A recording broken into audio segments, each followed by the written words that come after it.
It's my pleasure today to introduce two fabulous guests for GLA 2090, which of course is Governing with and Without the State, Achieving Agenda 2030.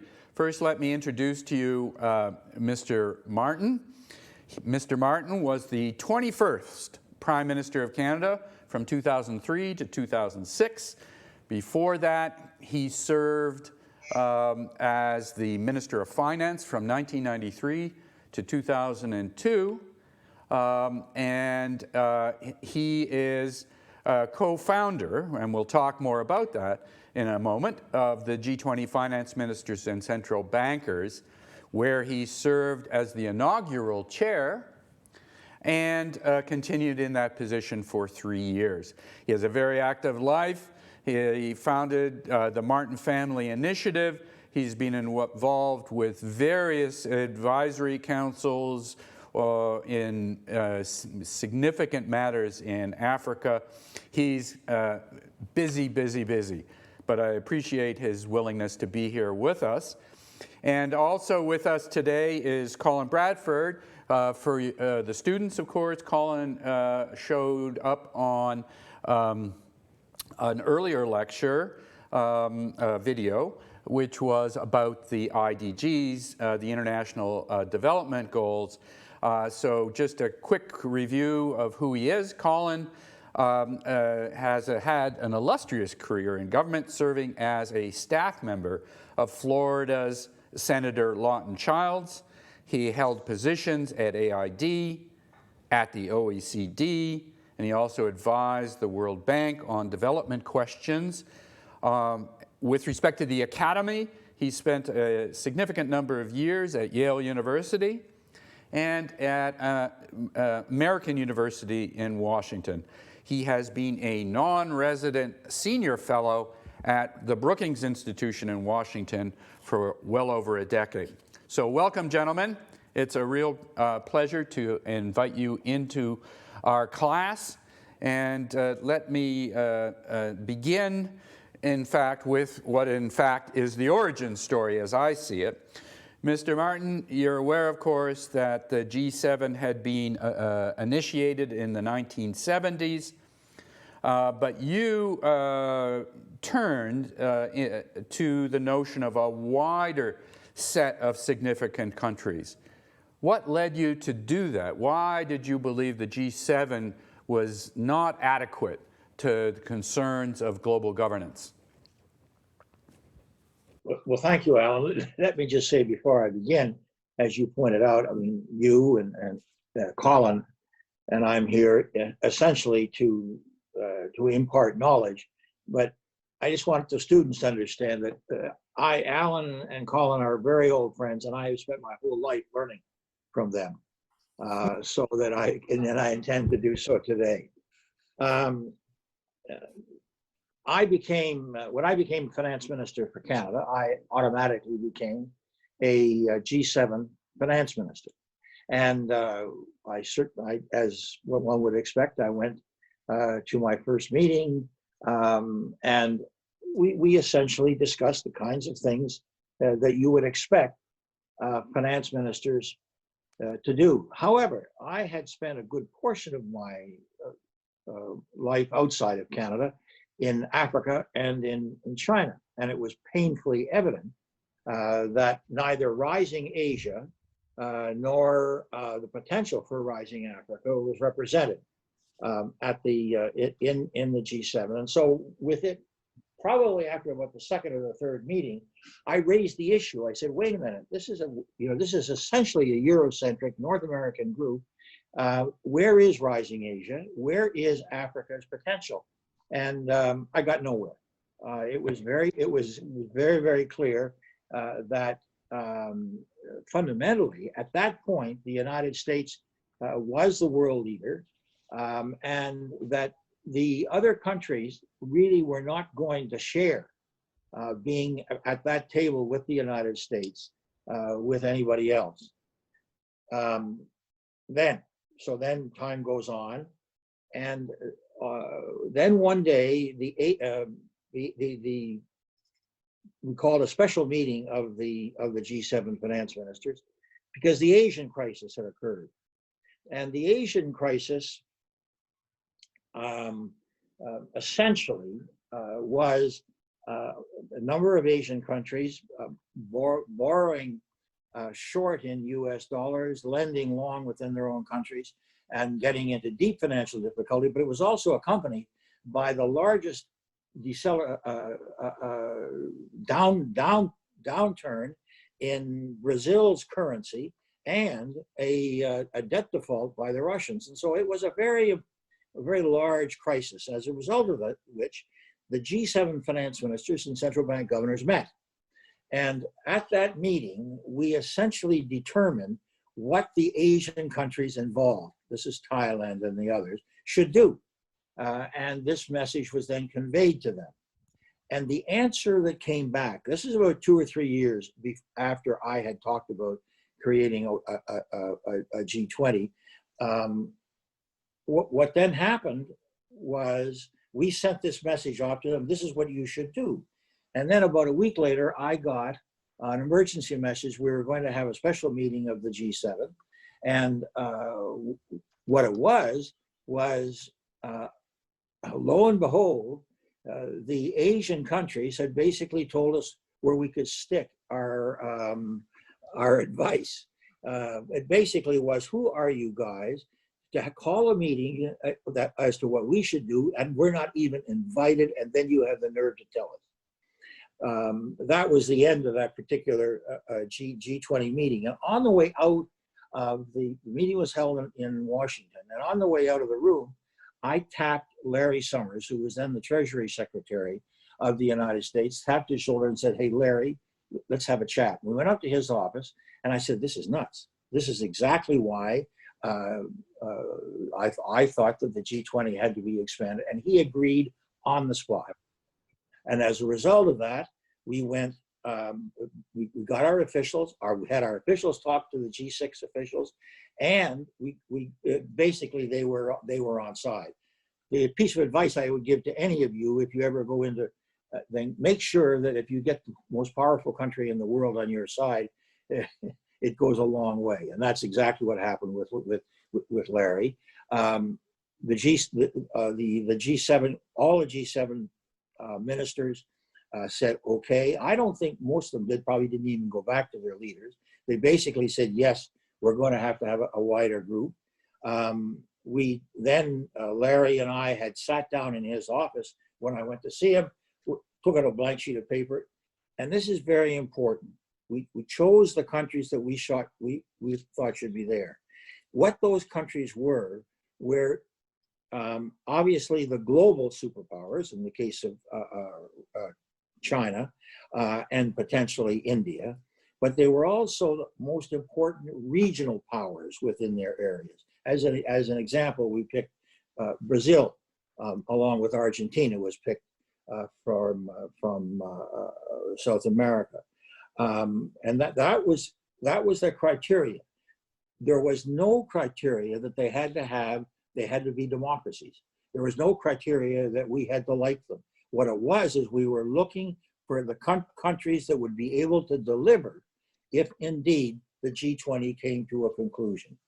And then the G20 was launched. Paul, just before I check in with Colin on how he, from further on the outside, saw this, it might be worthwhile to review a little bit about Nigeria, because there was a discussion, obviously, who in Africa should be included in this G20 group. So could you recount that just a wee bit as to the question of Nigeria? The two African countries that were chosen were Nigeria and South Africa. One of the Asian countries that was chosen was Indonesia. When it came time, and those countries were chosen, then when it came time to make the announcement, both Indonesia and Nigeria were running into major government problems at home. And consequently, when the time came to, everybody knew who we had chosen. Everybody knew what it was. But we were in a position that we could not choose countries who basically had lost their governments. But we did want to see if they could fix it up. And Indonesia, you may remember, resolved their issues, but Nigeria couldn't. And could not. And under those circumstances, we left. We simply went with South Africa and Indonesia. I very much regretted that. I wanted to, but we just couldn't get Nigeria in. And then we ran into the debate: are you going to have who are you going to bring in? What are you going to do? And that is, by the way, the great danger in any of this. It isn't fight over policy; it's fight over who is going to be the member. And what Larry and I had done is, taking that and choosing the countries ourselves, we were able to move ahead. If we had appointed a commission to go out and look at which countries should be part of the increasing G20, we'd be still debating who it should be. Now, the other thing that I would say is that the G20 has partially solved the issue, not totally, but the African Union has been given, not officially, but virtual, full membership in the G20. So in that sense, bringing in voices from other African countries, not just South Africa. Yeah. Yes. So, Colin, can you kind of give us your take on this generation, at least through the Asian crisis, of the finance ministers and central bankers, and more generally the expansion as you see it? Yeah, very interesting conversation there between the two of you. And clever question, Alan, about Nigeria. I had thought about the same thing and didn't know the story, Paul, but that makes a lot of sense. So yeah, I was at American University at the time. I'd been there, I had just arrived there in 1998. And I formed something called the Interdisciplinary Council on the Global Economy, and pulled people from the law school. Danny Bradlow was one of them, from South Africa, who both of you probably know. Yes. And Claudio Grossman was involved too. He was a spectacular dean of the law school at the time, a Chilean. And from the chaplain was Joe Eldridge, who was a big human rights guy and Latin Americanist, and of course people from economics, political science, and the School for International Studies, which I was also a joint member of. So I organized a major conference in, I think, 1999. And here, I don't know whether you can see it well, but here is the book of photographs, which I just happen to have nearby, which is a picture of myself with Jim Wolfenson, who was president of the World Bank, and Stanley Fisher, who was the acting IMF managing director at the time. And it was a pretty interesting conference. And I had written a paper for it in which I, unaware of what was being hatched by the Right Honorable Paul Martin downtown with Larry Summers, I had written a paper which suggested the expansion, a wider set of significant countries, to use your phrase, that contained many of those countries that were in the G7, in the G20, that are now in the G20. I haven't gone back to that paper in a while to sort of crosswalk who was in and who was out. But in any case, I mean, I think the most important thing, I was teaching a course at the same time on cultural difference. They wanted a course on the non-Western world, and I had to point out that the non-Western world, the course was called The Global Majority, but the global majority was not, to use Mr. Martin's phrase, transatlantic. It wasn't white, it wasn't industrialized, and it wasn't democratic. It was contrary. And so I was teaching a course about, so I think a big motivation for me in all this, which both of you know, but your students do not, was the advantage of having countries who not only were more representative, but also represented different points of view, that is, different cultural approaches, different cultural styles, different mindsets. That there is a theory in the business literature, I'm discovering now that I'm living closer to Harvard University, and you can pick up the Harvard Business Review and the Whole Foods grocery market, is there's a whole theory in the literature of management now that what you want within large corporations and businesses is you want diverse points of view, and you want people to dissent, and you should encourage imagination. You should encourage people to be innovative and speak out of the box and to dissent and certainly not punish them. So because that keeps a lively conversation. Everybody has to be alert to other possible ways of doing things, and it keeps people alert to what the future might hold.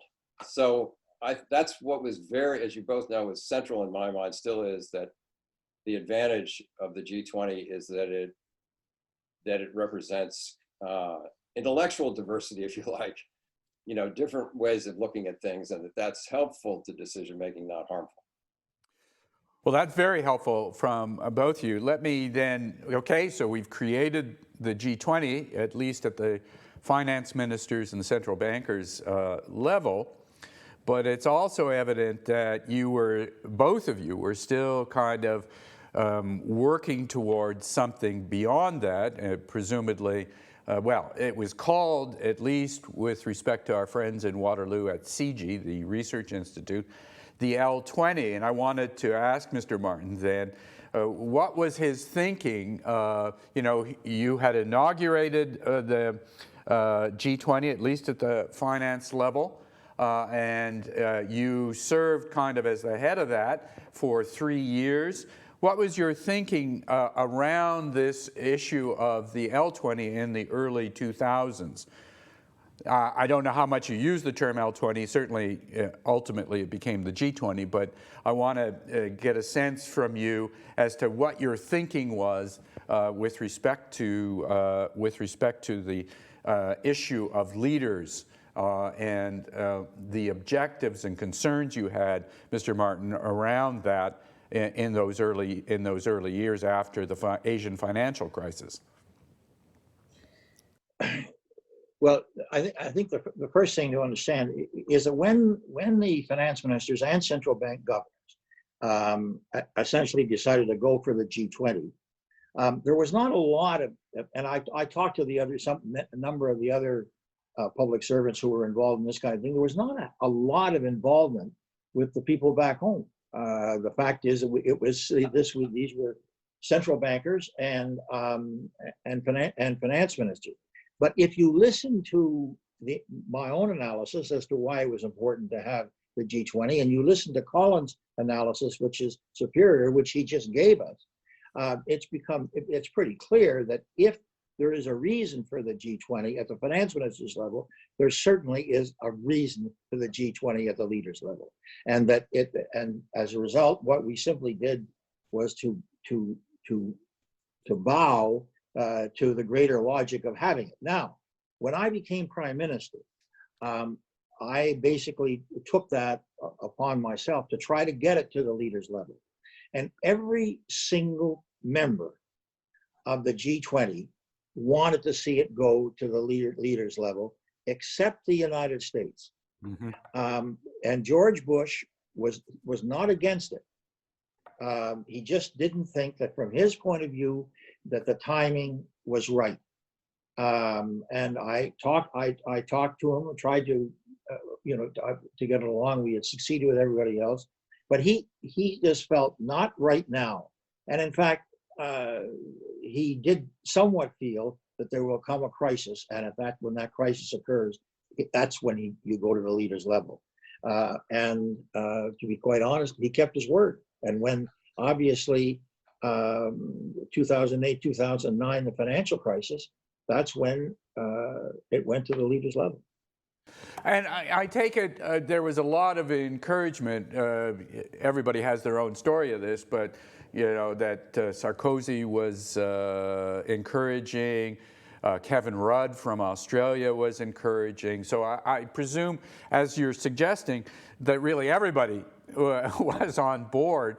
And it was at that point, and I know there continued to be a debate because I was in Washington just before the first, I guess that was November, the first G20, and they were still debating who should be in and who should be out. So. Yeah, I think that pretty well everybody was in favor of the leaders level, and it was only a question in one person's mind when was the time to do that. Mm-hmm. And so, in a way, the crisis proves to be the global financial crisis proves to be in effect an opportunity, in that sense, to move it to. Yeah, my own take on that is that recall, Paul, that you came to Washington. I didn't know you at the time, but I was in that large auditorium at the Woodrow Wilson Center, which was packed. There must have been like several hundred people there. And you gave your talk, which was, I think, if I remember right, based also a foreign affairs article in which you promoted the idea of going from finance ministers to leaders level in the G20. Am I right about that? Yes. Right. So that was the spring of 1994, and Johannes Lynn and I at Brookings came out with a policy brief that same spring. So you just managed to upstage us. That's all. We had the same idea you did, but you had the podium, and I didn't know you at the time. And thanks to CG. But the thing I wanted to point out, just for the point of view of the students and understanding the narrative history here, is that was the spring of 1994. And the crisis was in the spring of 2000. 2004. Yes. Sorry. Oh, nope. Is the spring of 2004, and it wasn't until the fall, really, of 2008 that the crisis really hit. And in the interim, by the time the crisis hit, Mr. Martin, you and I knew each other pretty well because thanks to CG, is in Waterloo, is that there were numerous meetings. I mean, we went to, if I remember, we went to Mexico together well before 2000. I think it was in the early 2008. We went to Mexico to talk to the minister of the deputy minister of foreign affairs, and had a conference there in her conference room of 25 of us or so, well before Mexico took over the 2012 thing. We went to Beijing, I think, in a year later. I remember we went to Tsinghua University and had a conference there, and Johannes Lynn and I organized with CG money. We organized a half a dozen seminars a year at Brookings with leading people from the embassies of G20 countries and from the IMF and World Bank executive directors' offices of the G20 countries, plus other people in the Washington think tank community on institutional reform, namely changing the shares and chairs, as Ted Truman used to call it, in the fund and the bank. So there's this long struggle, and we put out articles and books and press releases, and when Wolfowitz blew up at the bank, I took advantage of it. I did something like 200 press things. I'd answer the phone that anybody would call. I called it an educational moment to talk about why we needed a G20 instead of a G7. But despite all of that, for a long period of time, it took, and Johannes had said so from the beginning. He'd said, look, they're not going to do it. They're going to wait for a crisis. And just as you said, which was, we had from the outside the same perception that George W. Bush just wasn't going to budge on the subject. So I just wanted to lay out that there was a long and very active campaign, I would almost call it, that we were both involved in. You were involved in too, Alan, because you were in Mexico when we went to Mexico. Yes. And just to pick up on something, Colin, you have said, and Alan may want to comment on this. if you listen to what Colin has said, it was very evident, this on this, the question of whether it should go to the leaders level, but there were a lot of other issues that were being discussed. And when at the meeting in Mexico, that's when the Think 20 was the first created. And the Think 20 was essentially what it is. These are think tanks, get involved in these kinds of issues. It's when the business community started to get involved. What really happened was there was a reach out to all of the various think tanks, business people, this kind of thing in the various countries, and it was a totally different perspective, and it showed the strength of multiplicity within the wider world. So much different than the protectionism and the that exists today. It was a different world. Mm-hmm. So I take it, Paul, Mr. Martin, that from your perspective, these engagement groups, because I know you've had a view of them, a very positive view of them. You saw them as adding a dimension to the global governance activity or decision-making that was going on within the G20. That is, you know, the Labor 20 and the Business 20, and then, as you pointed out, Mexico generates the Think 20, and we've seen a whole array. Civil Society 20, you know, Women's 20, et cetera, Youth 20. You see that as an important additional dimension. Very, very much so, Alan, and especially when you take a look at the narrowness that really is now permeating international discussion. Yeah, okay. Well, and you know, it is interesting. I mean, you have some key moments, obviously. 2010, when Korea takes the hosting of the G20, that was the first non-G7 country. You know, I think as a kind of general reflection, most would argue that was a very successful G20.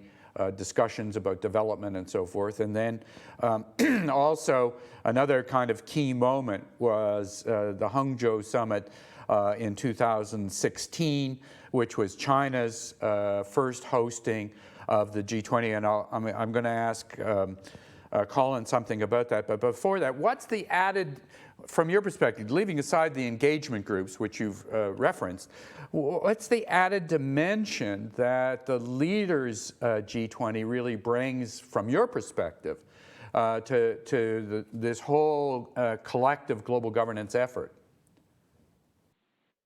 Well, finance ministers, central bankers are very powerful people, but ultimately, in most countries, the leaders are.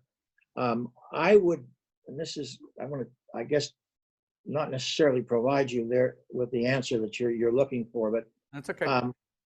I think that the leaders, I think that obviously the leaders deal with a much wider corridor than do central bankers or finance ministers. But I think that there are a couple of things that, if we had done this properly, would have involved the leaders much more. I don't know if you want to get into that at this stage, but one of the problems that the G20 has is that when there's a different host every year, the different host essentially takes it upon themselves to establish, working with the others, but nonetheless establish what is going to be discussed and how it is to be discussed. And the result of that is that you don't get the same consistency between meetings that you should have.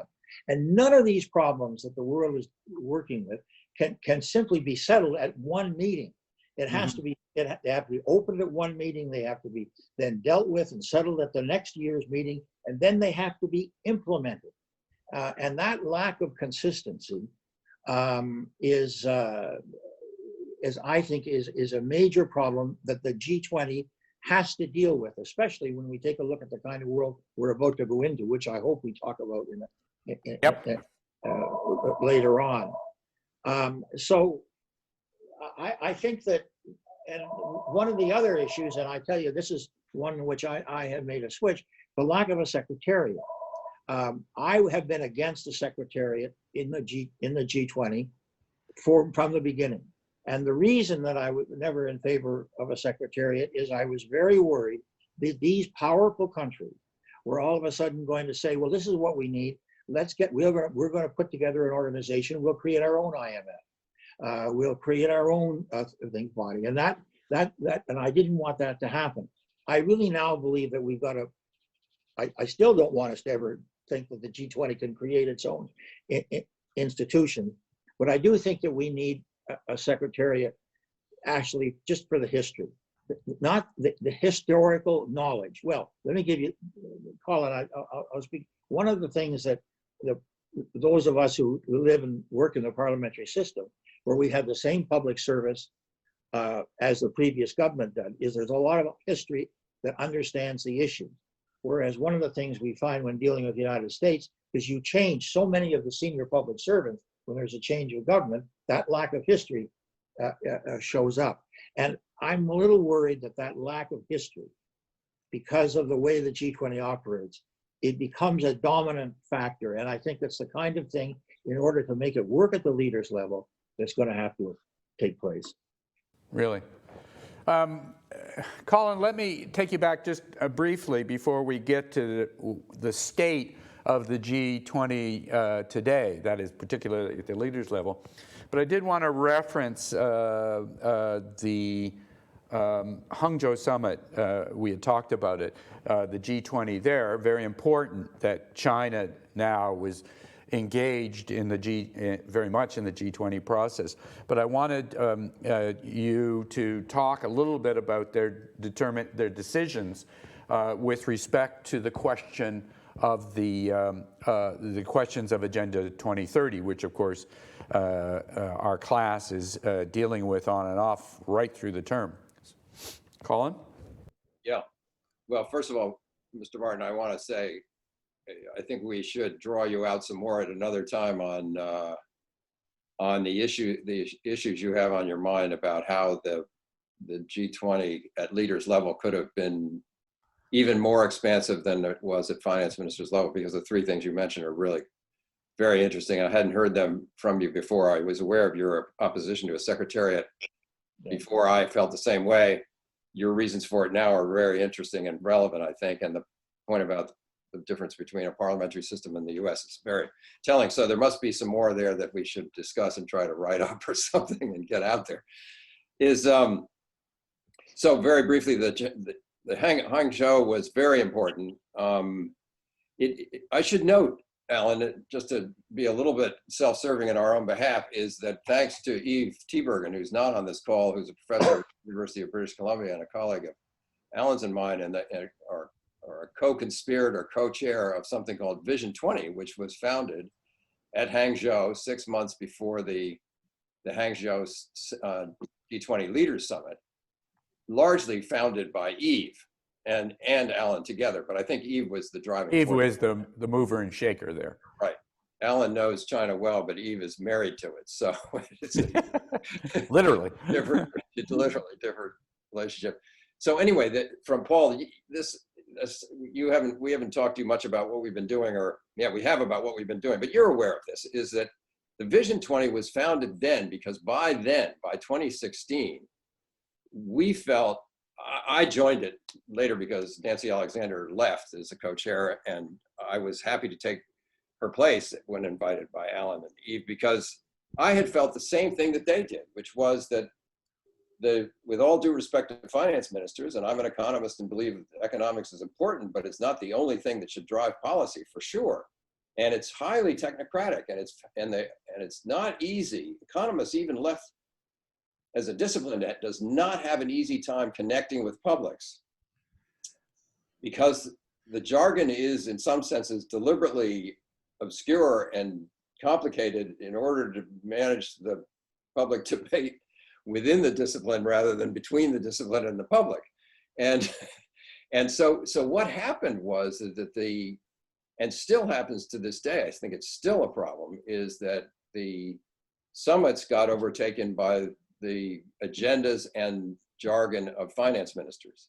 And that this didn't enable it to be as political as one would assume it would be if it was a leaders level summit, and really hurt its connection with it's connecting with public concerns. And so we invented the V20 as an informal engagement group, which is very small indeed, consisting of the three of us now, and whoever else we're able to engage, including yourself, Mr. Martin. So the point of the story is that we called it Vision 20 because it wasn't connecting with publics. It was doing the short term instead of the long term. It was doing technocratic language instead of people speak. And it wasn't really concerned with the larger strategic long-term issues, which were not only economic, but also geopolitical, in the way that you would expect a leaders' summit to do. In other words, it took advantage of its mandate to do economic cooperation in order to limit the capacity to deal with longer term strategic issues and other issues outside the economic domain. So it isn't a real, I think we have to now, it's coming to me as I'm speaking, is we have to admit that this isn't really a summit of leaders which is disconnected, which is just a summit for leaders to deal with whatever issues they think they want to deal with. It is still bounded by the economics. So sorry, that was a bit more of a divergence than I intended, but it may be instructive, especially for students to think about, and maybe ourselves later on. So maybe I should stop there, or do you want me to go on to the Hangzhou issue? Well, it would just fill in a little bit, Colin, the issue of Agenda 2030 with respect to China. So these were reasons why it was a founding reason for me, at least, was I had very much in mind the scale issues that Mr. Martin mentioned as being the clout issues. And clearly it was obvious by 2008 that China was going to be the new player in the new geopolitical power. And so the summit was an important moment. Now, it took place in September of 2016, which was only 2 months before the American election. So it was Obama's last months as a sitting president with a presumption at the time, of course, that Hillary Clinton was going to be the next president of the United States. Mm-hmm. So there was a lot riding on it being a good summit. And I think it was by and large a good summit. And it began, as I look back on it now, it began the period of 2013, 14, and 15 were difficult years. I think after the European crisis in 2011 and the Mexico G20 in 2012, the quality of the summits being, the ambition of the summits in St. Petersburg, in Antalya in Turkey, and in Brisbane became weaker. Mm-hmm. That's when the talk started. It had been recurrent all along, but the crescendo of people saying it's a talk shop began to rise. And then I think we ended up, for those of us who follow it carefully, 2016, 17, 18, and 19 was China, Germany, Argentina, and Japan. And those summits, I think, were seriously undertaken by all their governments. And their leaders, not just their governments, their leaders. Xi Jinping, Merkel, Macri in Argentina, and Abe. And Abe. Yeah, Abe in Japan. Each of them as leaders wanted these summits to be politically strong messages about global leadership. And interestingly enough, in each one of them, they dealt with issues having to do with labor-related issues. The Chinese did the fourth industrial revolution and put a huge emphasis on innovation as a way of engendering growth in small and medium-sized enterprises, which are well known to be employment generators. The Germans talked about labor issues, and in fact, Merkel and Trump actually had a joint session together in which they promulgated a dual track idea of education in the United States, which parallels the education system in Germany.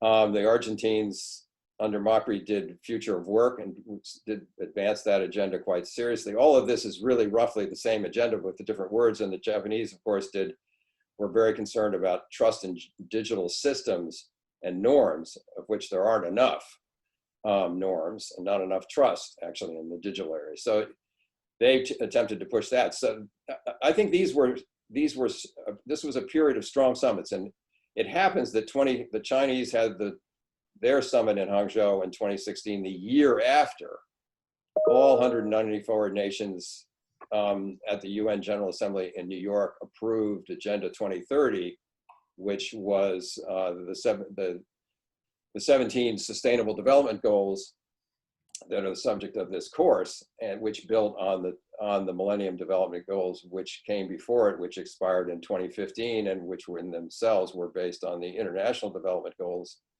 by the donor community, which is a much narrower set of actors for the same period from 1990s to 2015. So, and curiously, and something that I think has a very strong signal for the future, given where we are today, is that the Sustainable Development Goals are essentially people-centered and planet-centered goals. I think if anybody's interested in making systemic transformation for more socially sustainable outcomes and more environmentally sustainable outcomes, the framework that one could use for this, regardless of whether you're a civil society group, a business, a local government, a national government, a church, I don't think it matters. The SDGs are a good checklist of the kind of concerns that you need to have, because each of them contains something that's of systemic importance. And so the important thing here looking forward is, at this moment when the SDGs could be useful as a way of framing where do we go from here, given the social crisis and the climate change crisis and the health crisis and the economic crisis and the political crisis that we have and the racial crisis that we have, is to go to the SDGs for public's focusing on where do we go from here? How do we get out of this? And the interesting thing is that the Chinese really pushed this hard and harder. They wanted to give more attention to the means of implementation and the priority to which the SDGs would be accorded than did the rest of the G20 countries. And especially, I regret to say, even the Obama administration wasn't as eager to go as far as they wanted to go. So, but there are a couple of papers by myself and Haibing Zhang from the Shanghai Institutes, which are on the Brookings website, where Haibing joined, and I essentially joined in a vision of what the political and institutional changes are that you need to realize the Sustainable Development Goals. I think that the fact that paper was jointly authored is significant. I think that she wouldn't have been able to sign on to it if China as a government wasn't fully throttled behind it. And so I think there is a good chance. I think one of the things in the reapproachment we hope to make with China during 2021 and after we're able to make a turn here in the United States, I think the SDGs is a potential winner for a dialogue with China. Thanks, Colin. So Mr. Martin, I want to get back to you, because you've already, look, we've got a pandemic, we have economic crisis. You've pointed to some of the administrative kind of limitations of the G20 as you now look back at it, and obviously you examine closely the G20. I mean, we know the strains that are there, the US-China rivalry, the skepticism of the current administration in the United States about multilateralism and so forth. So, looking at it now, Mr. Martin, do you think the G20 can go, and where must it go if we're going to see some advance with respect to global governance issues? What do we need to do, or what do they need to do? First of all, I think that certainly based on discussions with you, Alan, based on discussions with Colin and what Colin has just said, I think that the G20 has a real opportunity and has the capacity to do a lot more than one would think in what is right now a sort of a default period. And one of the examples I would give, and this is just almost a very small thing. The G20, what is it, 2 months ago, just essentially made a little statement, which was that when people are calculating how they should treat the emerging economies, given the fact that what was going on with COVID-19, they should not insist that people pay off their debts. Yep. Now, there was not a big show made about that. That was just simply said by the G20, and it's taken over. It has won. The Chinese have accepted with all of the indebtedness to them, and obviously so have the Western countries, to the best of my knowledge. So what I'm saying to you is, I think that we still have got a live G20, but I think it's got a lot of problems if it's going to do the kinds of things that you want, the kinds of things that Colin Colin wants, and I think that we're going to have to face up to timing. Is Riyadh going to be an overwhelm? Is Riyadh going to change the world? Probably not. Can Rio lead to a changed world in Italy and then India? I think it can, and I think that's the way in which we've got to work on this. That Riyadh's going to have to set the tone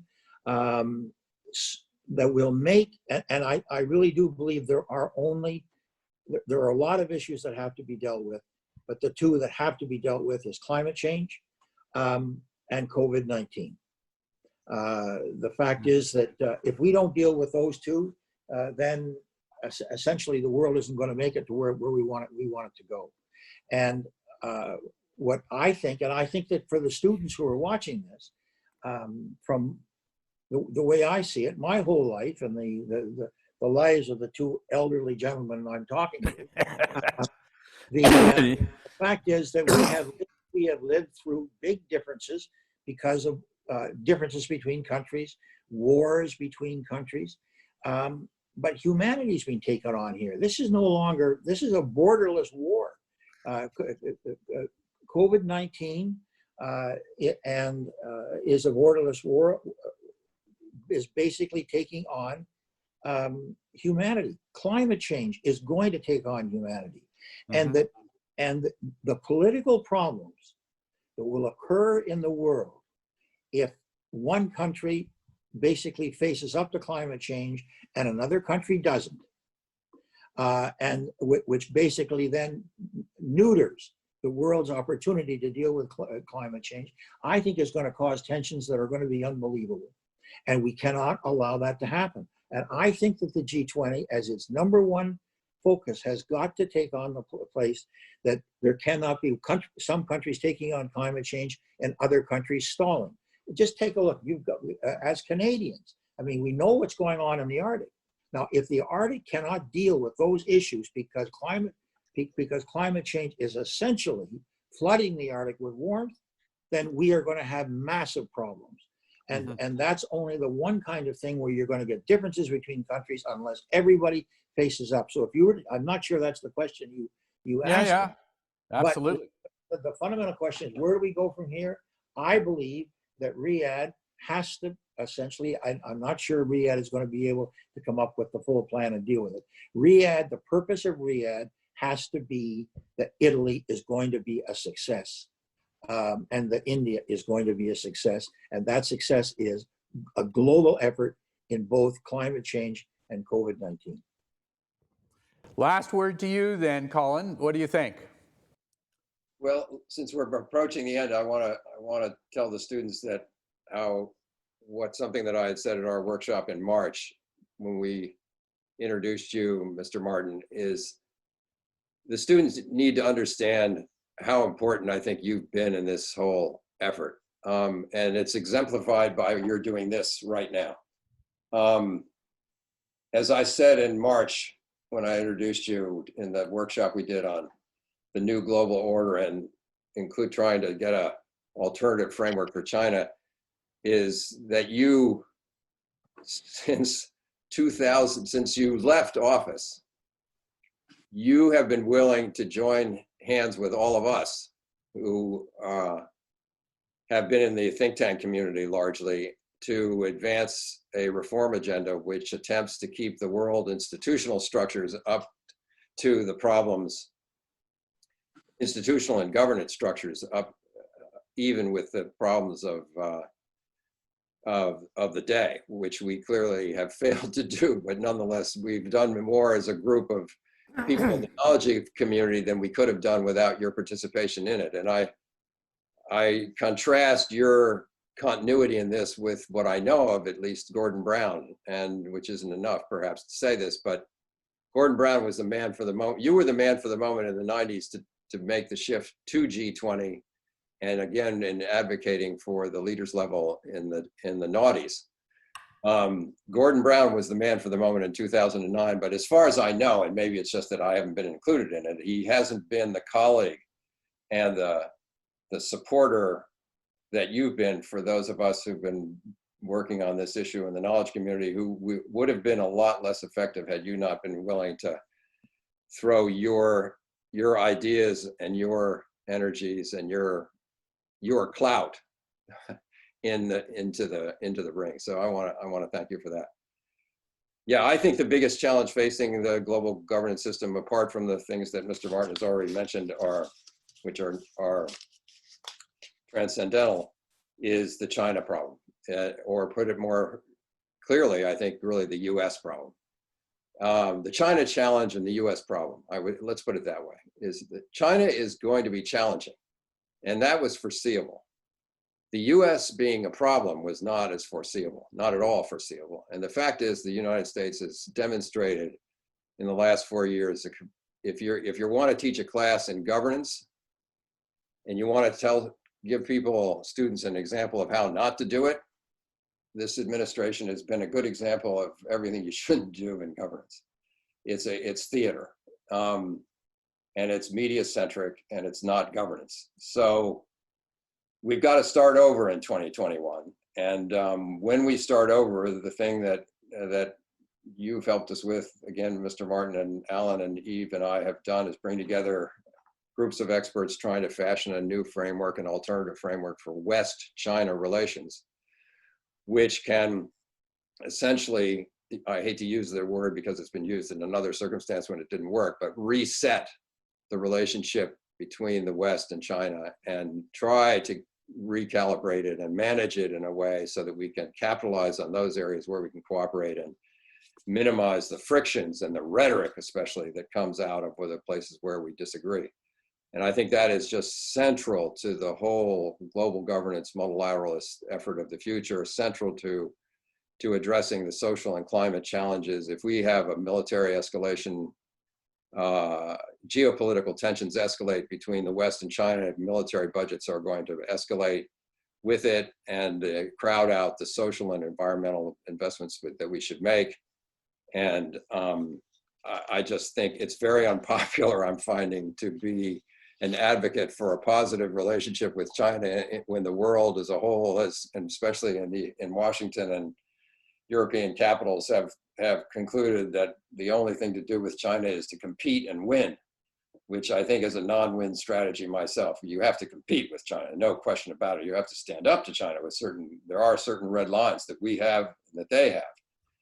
But we have to, this just picks up, as I've said before with you, Mr. Martin, picks up on what you said on March 20th and said again today, is you don't have to like them. It's not what it's about. It's not about whether you're Democratic or you're not. It's about the fact that we got work to do and we've got to do it together. No country can do this by itself. Your point is very well taken. It's something that needs to be trumpeted loud and clear, that nobody can opt out of, no country can opt out of the climate change challenge or the health challenge, because any country that does pollutes the rest of the world, literally in both senses, health and environment. And that's true of many, many other issues as well that are all in the SDGs.